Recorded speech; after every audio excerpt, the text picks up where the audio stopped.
Welcome to the Travis Johnson YouTube channel. I hope that this message inspires you to live your life for God and your city. Enjoy the message. I'm believing that God is going to work and move in our lives today as we continue our Asking for a Friend message series. I'm answering the question today, should I cut ties with bad friends? And hey, if you got bad friends, this might be a good news message for you, but if you are the bad friend, let me tell you, you're in the right place. And I know that we're all growing. We want to continue to mature. We want to get closer and closer to Jesus and bless one another. This is a very important question. I'm looking forward to get down in this with you. Right off the bat, let me just say, if you're tracking along in the notes, in the app, I just want to remind you, start this out by saying that when it comes to choosing friends, use wisdom. Say that with me. When it comes to choosing friends, use wisdom. Now, growing up, I loved to play. I loved to play. As long as I could remember, I'd run around barefoot most of the time. Not all the time, not like my dad. My dad was barefoot almost all the time. We'd play out back, we'd run around, we'd build forts, dig holes, climb trees, swing off of trees, swim. I grew up in South Florida. There weren't a lot of rivers. There were the Everglades, and that was pretty big. There were a lot of canals, though, man-made canals. We'd finish up at school and head to the canal. We'd jump off of the Turnpike Bridge. We'd jump off of street bridges. We would grab big rocks, keep our shoes on, and see who could walk the farthest under the water holding rocks. We'd swim down. South Florida had a little bit of a crime problem. We'd swim down and look at all of the stolen cars at the bottom of rock pits. It was a lot of fun. And I had some friends that we just were thick, and we'd run and play all day long, come home and sleep really good. And my friends were important to me. My friends were critical to me. I was critical to them. And the same thing is true for you today. And I was reminded of that this weekend. My oldest daughter, she turned 18 this week. Courtney, wherever you are, baby, happy birthday. I know you're here. I saw you here. You better be here.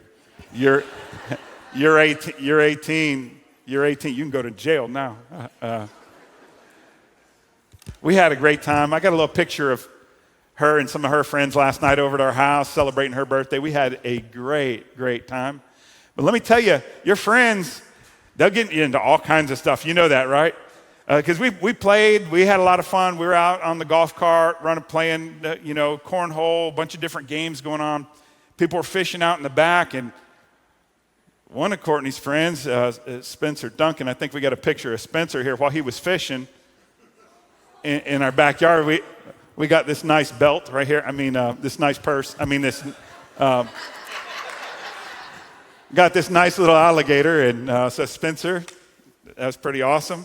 And then here's the birthday girl there. So that was a lot of fun. You know, your friends can get you into all kinds of things, right? I think Spencer and Courtney, and then one of Courtney's friends that works with her at Zaxby's, got out in the canoe when they hooked up with that little guy and brought him in, and there, of course, everybody took pictures, and that was a lot of fun. Your friends are going to determine if you're going to have fun in life. Your friends are going to determine if you get into trouble. Your friends will, by the way, if the Wildlife Commission is watching, we put them back. We put them back. I just want to say, we put them back. Your friends in life will determine if you succeed and if you fail. In fact, I have had friends that they didn't go in to rob the store, but they were in the car while the store was being robbed. That'll change your life. You know, your friends can help you believe something better for your life, or your friends can be like a bunch of crabs in a bucket just pulling you down anytime you try to succeed and do better. Pathway Church, it matters who your friends are today. And so when you're choosing friends, I'd ask you today to use wisdom.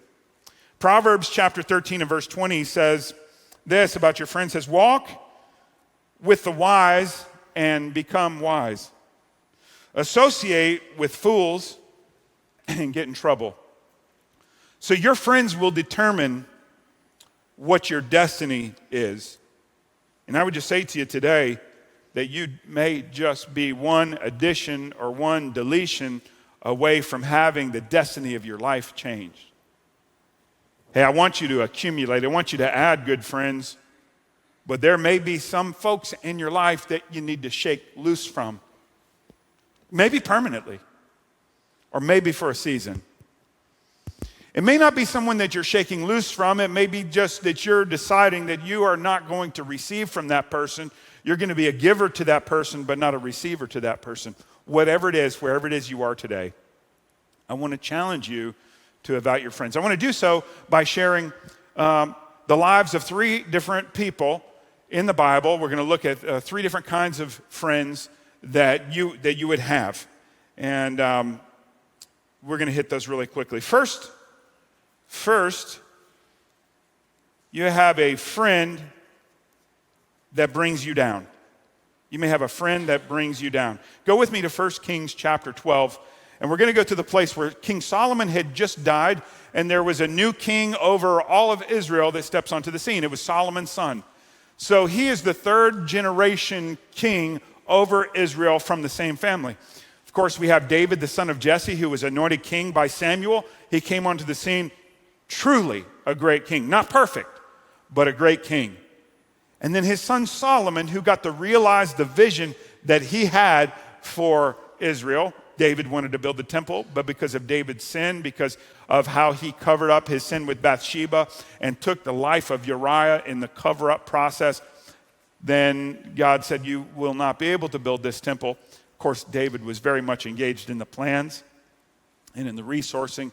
He brought things together for Solomon. Solomon built this great temple. Powerful reign for Solomon. And then Solomon dies. And Solomon's son, Rehoboam, becomes king. You see that right there at the very end of 1 Kings chapter 11. The new king steps in, and as great as Solomon was, there were some things about Solomon that the people didn't like. And I'm not talking about, well, I just didn't like how he dressed, I didn't like how he talked, but their lives were positively impacted and negatively impacted by Solomon's rule. There was a weightiness over the people because of Solomon. 2 things you'll see in the first 5 verses here is you will see that the people were complaining about the heavy labor load that was placed on them and the high taxes that were placed on the people. And so they were asking for Rehoboam in his reign to lower the taxes and not make them work so hard in support of the kingdom. Now, I would imagine that a lot of this had to do with the building of the nation. And it was burdensome, and so a man by the name of Jeroboam kind of represents the people and is saying, listen, if you will lower the taxes and lower the labor burden, then the people of Israel will be your loyal subjects forever. All you have to do is just tell them that that's what you're going to do. You will get their hearts, and they will connect to you. Well, we jump over to verse 6, and we see in the very beginning days of Rehoboam's rule over Israel, he begins to seek counsel from his friends. Then King Rehoboam discussed the matter with the older men who had counseled his father Solomon. What is your advice, he asked. How should I answer these people? I want to pause there just for a second and just speak directly to my Pathway Church family right now. Up in the balcony over at Airport, here on the main floor at Moffett, everybody watching online, young men and young women, you will do yourself a great favor by seeking counsel and mentoring by our older men and older women here in the house. You must not have heard what I just said. Listen, we need mentors and fathers and mothers in the faith. And at a time where, listen, I'll also be honest here. Our young people know a lot more than us older people about a lot of things. Listen, if I can't get my remote to work, I call Blake. son, can you come and figure this out? I'll call Courtney, I'll call McKenna, or I'll go to YouTube, or I'll go to Google. There are a lot of things. You know, when I went to college, I had a computer, but I didn't even know what the internet was. It just was there. It's like a word processor for me to write papers on. And I remember one day somebody was asking about my email address. Do you have a Hotmail account? I said, no, I'm heterosexual. No, I didn't even know what they were talking about. I didn't know what they were talking about. So I guess what I'm trying to say is I am a digital immigrant. I was not born in this world to this stuff. I just have had to learn. Now, June, I bet you I can move around on the internet a little faster than you. You would give me a run for my money. Okay, we'll see. Today, I'm going to duel with June Howell on Facebook. You guys come watch after service today. Okay. But for many of you younger people, you were born in this world and you know nothing different. You're a digital native, all right? There's some things that you know more than us, but I'll tell you what, there's some things that we need from our mothers and fathers in the faith. Pathway is so blessed because we've had some incredible mothers and fathers in the faith. And I'm so thankful for you today because for 71 years, 72 years, you have given yourself and passed that down. Now, many of the folks that we would consider fathers and mothers in the faith were sons and daughters in the faith first. So please lean in. I love our young adults. What an amazing movement we have at Pathway Young Adults right now. I am telling you, it is something else. We have revival taking place in our young adults right now. Hey, I just want to stop and bless Greg and Gail Banks right now for their ministry to our young adults.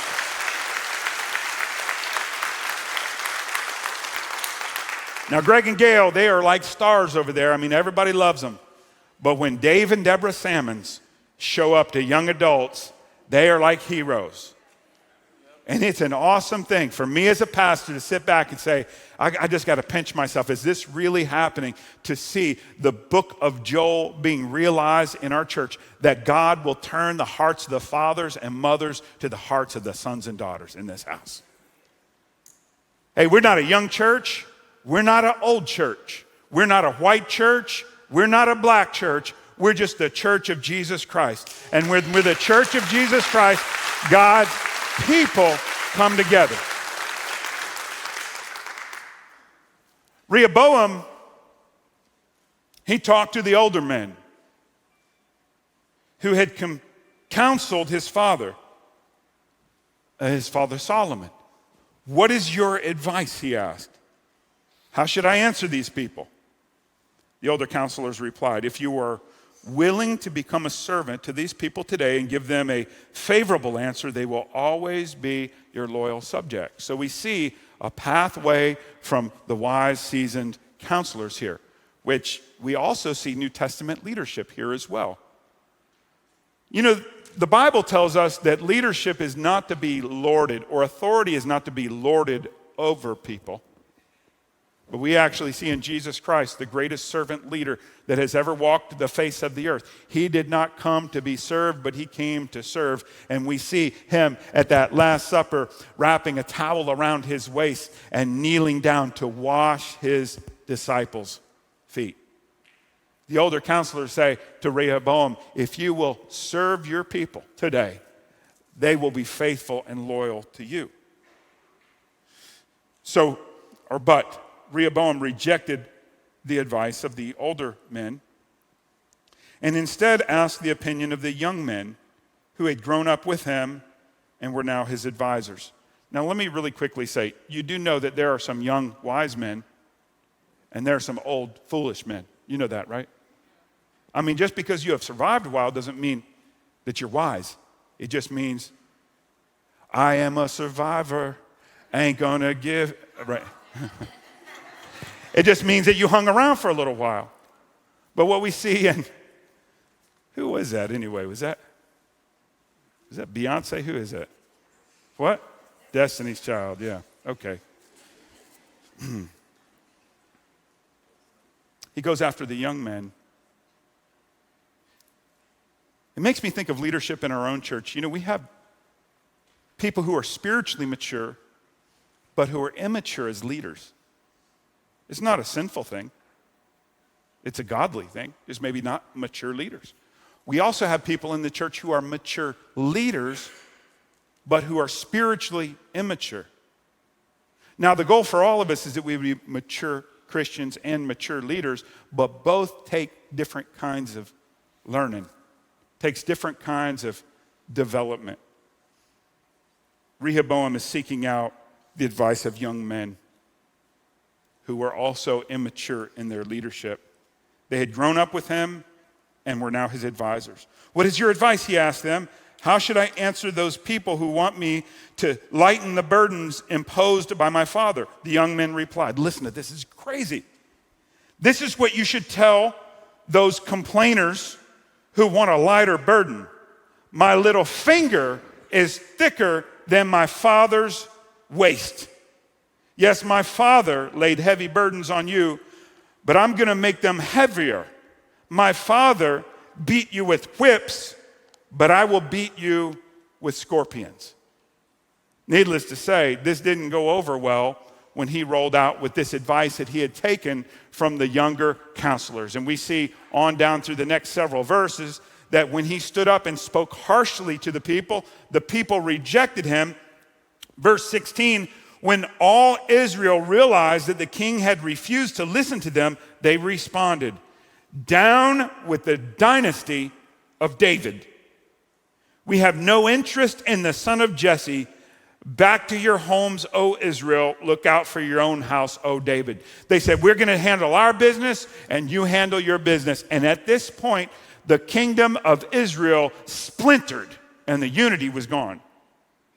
We see that Rehoboam really rules only over two tribes, Judah and Benjamin, the northern kingdom and the southern kingdom. The other 12 tribes, they go off and they do their own thing because the people were saying, we're just going to have to fend for ourselves.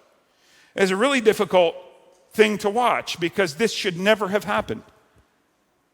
Good counsel would have avoided all of this. Listen to me today.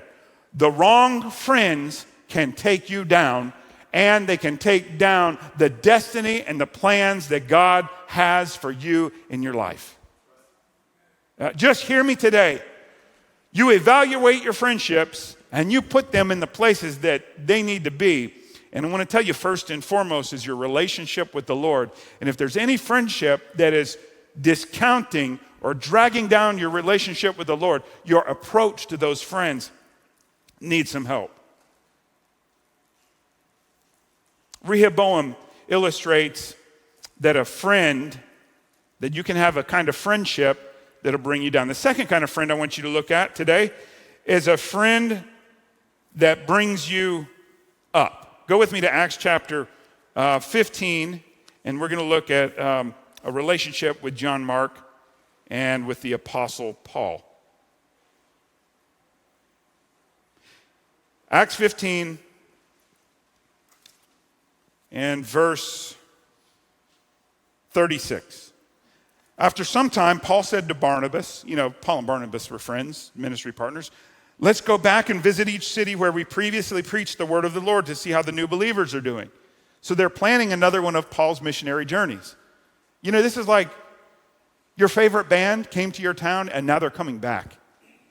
And you're excited because you got to see them the first time that they came, and now you're going to get to see them the second time. And Paul was looking forward to this revisitation of all of these coastal cities that he had traveled to by boat and established the gospel. We're talking places like Ephesus and Philippi,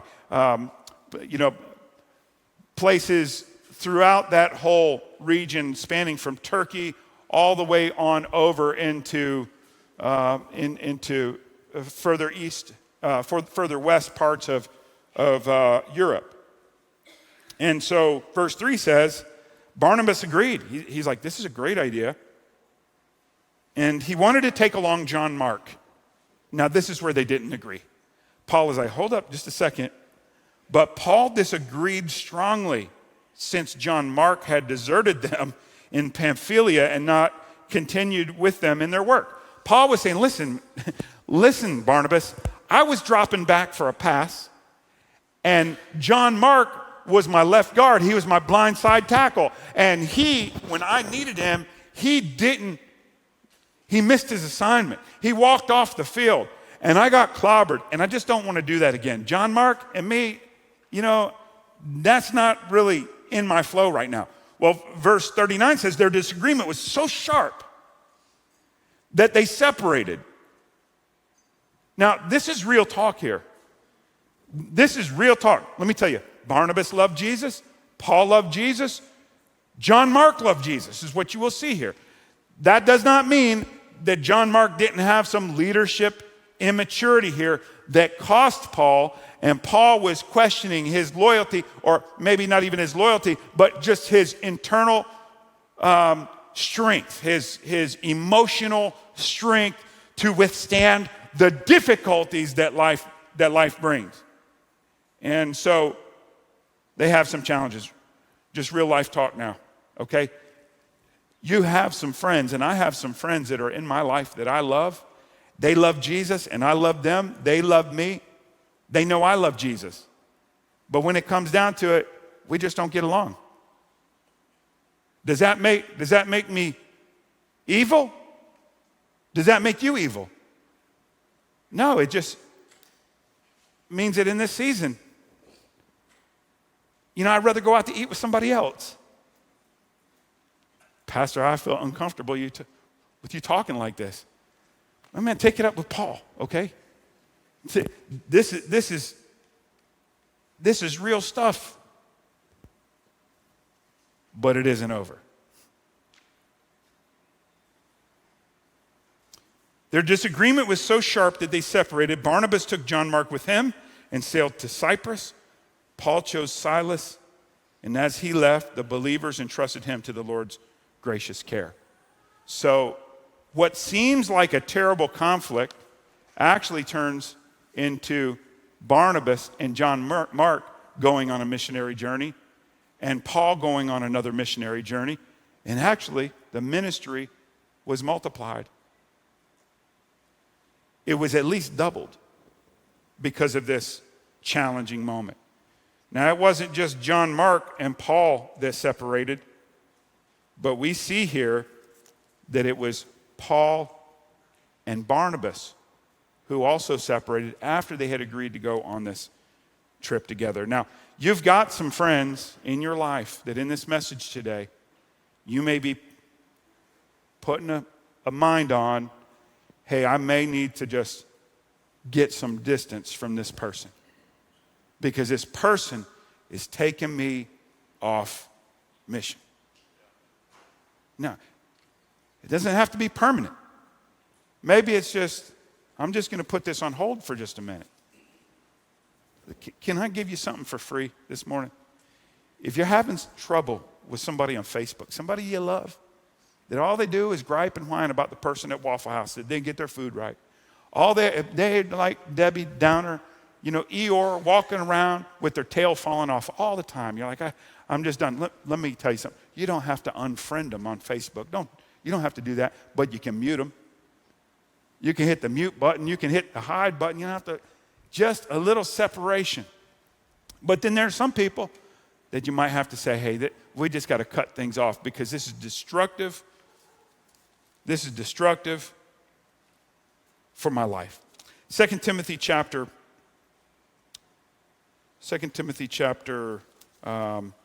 4, and we're going to look at verse 10. Because the situation with John Mark and Paul gets a little bit better here. Verse 10 is another separation. The Bible says, Demas has deserted me.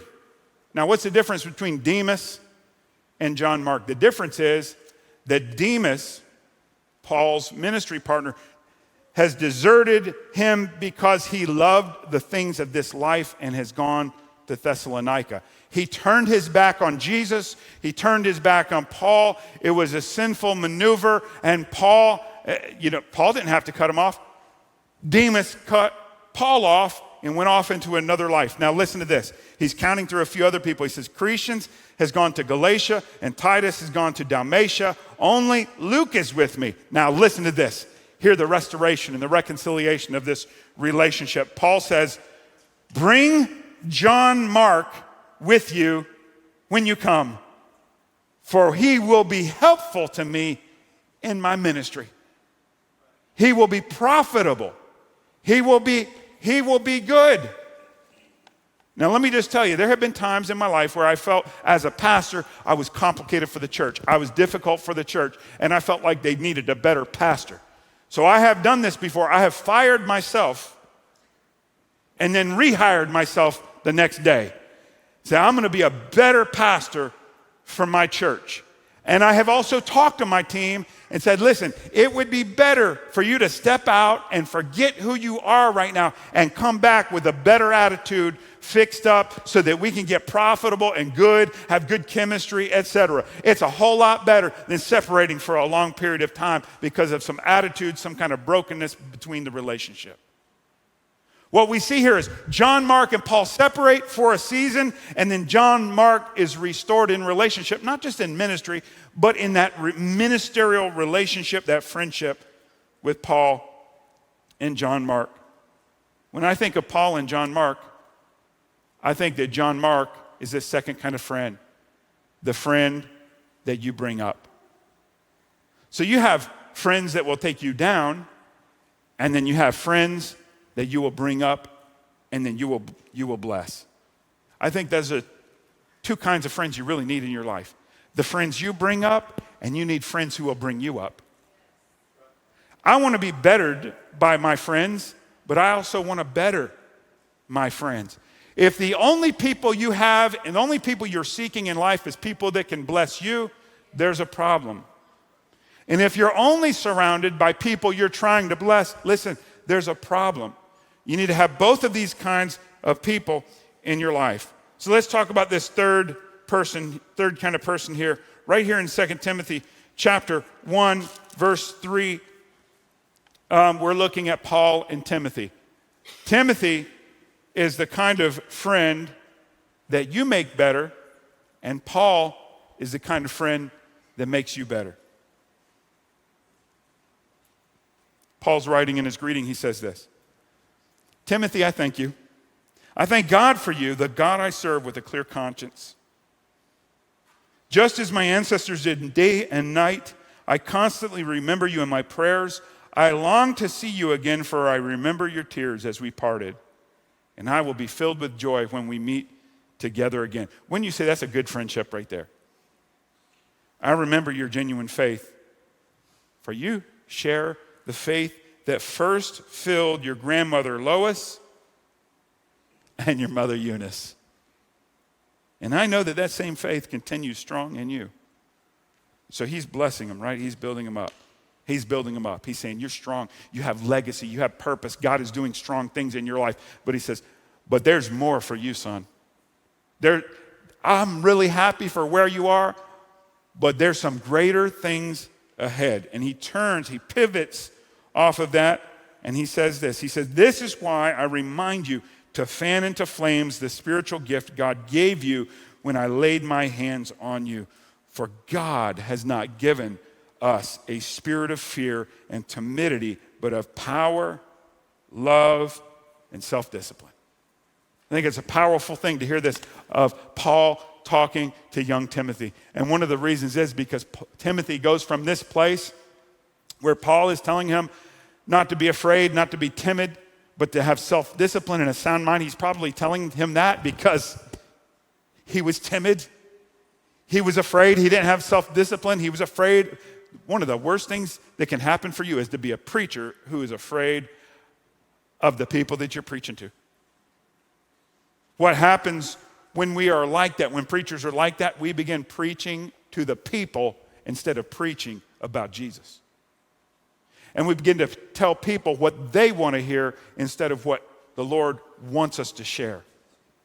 Paul was saying to Timothy, Timothy, You go be one bad mama jamma for Jesus. You go be one awesome man of God, bold. You open your mouth and you declare the word of God. Let God do the work. You just be faithful to him. The most awesome thing is that this young Timothy, he would go on to be the pastor of the largest church in the world. Pastor Timothy at the church at Ephesus. Probably the second largest city in the world, maybe the first, maybe even bigger than Rome at this time. It had running water and running sewage and road systems. It was a very complex kind of place. Just this last week, we had a problem with our water in our house. Let me tell you, when your water's not working, nothing's working. Ephesus had running water during ancient times that could sustain a massive population. When Timothy went to minister there was a revival that swept up over that entire city. Paul was a kind of relationship that made Timothy better. And look at all of the people who are blessed because Paul and Timothy had that kind of relationship, that kind of friendship. I believe this is what God is speaking for you today. The question being, should I cut ties with my bad friends? Go ahead and stand with me, please. Should I cut ties with my bad friends? Maybe. Listen, there are some people that you need to get distance from. Let me tell you, if you have an addiction and there is someone that is feeding your addiction and that's a friend, listen to me. Cut that friend loose. Now is not the time for you to evangelize that friend. Now is the time for you to get freedom and liberty in Jesus Christ.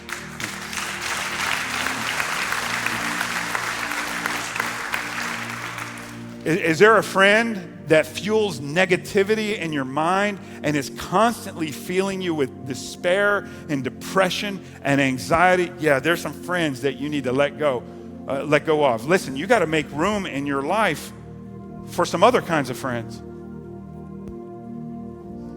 Listen, in dating relationships, there's something in us that we want relationship with people, and we want to be connected. We want to have someone to be with.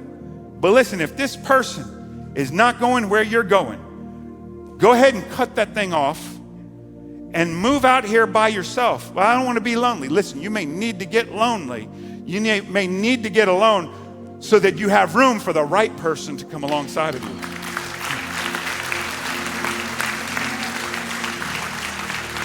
I mean, I'm just thinking, there might be somebody that's dating somebody right now that the right guy, the right fella, the right girl is interested in you, but sees that you're always occupied with this joker over here.